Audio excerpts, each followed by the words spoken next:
बचपन के खेल, बचपन के वो दिन कितना अच्छा था ना वो समय। न कोई जिम्मेदारी और ना ही किसी बात की चिंता, बस दिन भर दोस्तों के साथ आजाद पंछी की तरह खुली हवा में घूमते रहना और ढेर सारी मस्ती करना।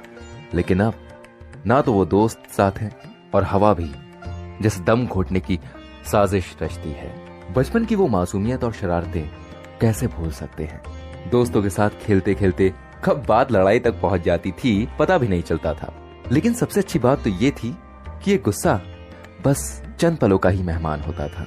जो भी गलती करता उसने बस एक बार माफी क्या मांग ली, लो एक बार फिर से दोस्तों की टोली चल पड़ी दुनिया को जीतने।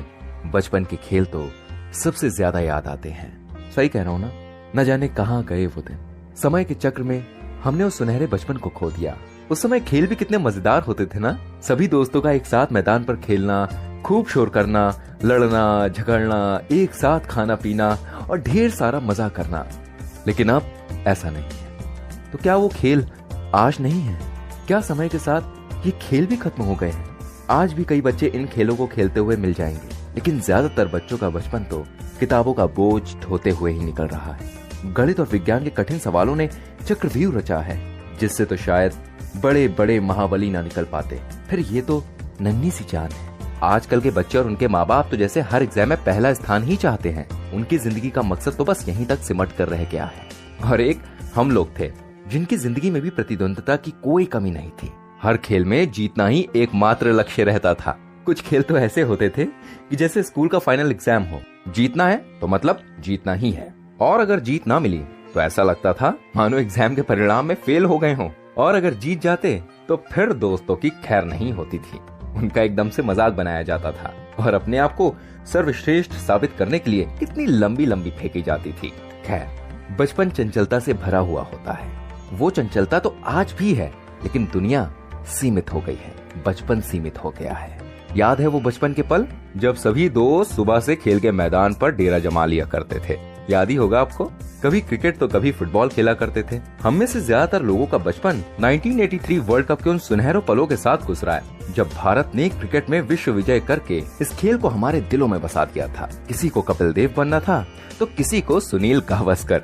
न जाने कब हमारी जिंदगी गावस्कर से सचिन और अब कोहली के युग में पहुंच गई है। समय कब निकल गया पता ही नहीं चला। एक एक करके वो सभी दोस्त बिछड़ गए, जो कभी मैदान पर गेंद और बल्ला लेकर आते थे, जिनकी पुकार सूरज की पहली किरण से पहले ही हमारे साथ पूरे मोहल्ले को जगा दिया करती थी। स्कूल जाने में चाहे कितना आलस आए, लेकिन खेलने के लिए समय से पहले ही तैयार हो जाया करते थे। याद है वो समय जब एक गेंद को खरीदने के लिए सभी दोस्त पैसा जोड़ा करते थे। अरे पिछली बार भी मैंने ही सबसे ज्यादा पैसे जोड़े थे, इस बार मैं नहीं देने वाला। तुमने गेंद घुमाई है ना, अब तुम ही इस बार गेंद लाओगे।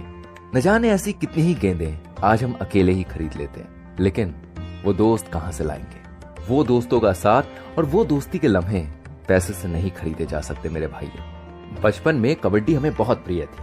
वो शाम के समय मैदान पर दोस्तों के साथ पहुंच जाना और अंधेरा होने तक कबड्डी के मैदान पर ऐसे ही जमे रहना और धूल मिट्टी से सने कपड़ों के साथ घर लौटना। सोचता हूँ कभी कभी तो माँ से जबरदस्त डांट भी पड़ जाया करती थी, लेकिन वही तो खेल का मजा था। वो लम्हे नहीं रहे तो क्या हुआ, उनकी प्यारी यादें तो अभी भी हमारे साथ है ना? कबड्डी का खेल तो जैसे अदृश्य सा हो गया है। आजकल के बच्चे तो कबड्डी खेलना पसंद ही नहीं करते। पिछले कुछ सालों में कम से कम कबड्डी को देखने वालों की संख्या तो बढ़ी है, लेकिन खेलने वाले तो हमारे समय में ही हुआ करते थे। न जाने कभी उन बचपन के नजारों को फिर से आंखों के सामने देख सकेंगे या नहीं। हम नहीं तो कम से कम दूसरों में ही अपना बचपन देख ले, इतने में ही चेहरे पर मुस्कान आ जाती है। और हाँ, लुका छुपी का भी अपना ही रोमांच हुआ करता था। घर पर शांत बैठे हैं, चलो लुका छुपी खेलते हैं। क्या करें, पैरों में जो पंख लगे हुए थे वो उड़े बिना मानते ही नहीं थे। मिनटों में ही चारों तरफ का वातावरण धप्पा और आई स्पाइस की आवाजों से गूंजने लगता था। आई स्पाइस नहीं, आई स्पाई। किसे पता होता था कि आई स्पाइस होता है या आई स्पाई? हमें तो बस खेलने से मतलब था।